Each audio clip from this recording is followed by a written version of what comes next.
بسم اللہ الرحمن الرحیم۔ السلام علیکم۔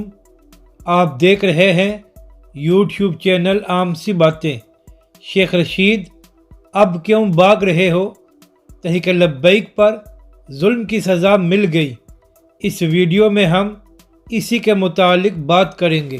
ناظرین کرام، گزشتہ سال انہی دنوں میں شیخ رشید صاحب تحریک لبیک پاکستان اور علامہ سعد حسین رضوی کو دھمکیاں دیا کرتے تھے اور کہتے تھے کہ اب ہم تحریک لبیک والوں کو نہیں چھوڑیں گے، یہ ہمارے خلاف سازش کر رہے ہیں۔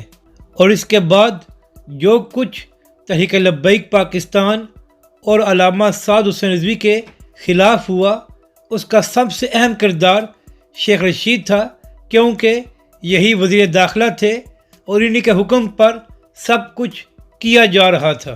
یہاں تک کہ پاکستانی عدالتوں نے 3 بار علامہ سعد حسین رضوی کی رہائی کا حکم دیا، مگر اس کے باوجود وزارت داخلہ نے علامہ سعد حسین رضوی کو رہا نہیں ہونے دیا۔ اس کے بعد شیخ رشید صاحب اپنی پریس ٹاکس میں تحریک لبیک پر الزام لگاتے رہے کہ تحریک لبیک ایسے مطالبے کر رہی ہے جو پاکستانی حکومت پورا نہیں کر سکتی۔ بعد میں یہ بات ثابت ہو گئی کہ شیخ رشید غلط بیانی کر رہے تھے اور وہ مطالبات تحریک لبیک پاکستان کے نہیں تھے، اور یہ سب کچھ شیخ رشید نے اس لیے کیا کہ وہ عمران خان صاحب کو خوش کرنا چاہتے تھے کہ میں آپ کے حکم پر کوئی کام بھی کرنے کو تیار ہوں۔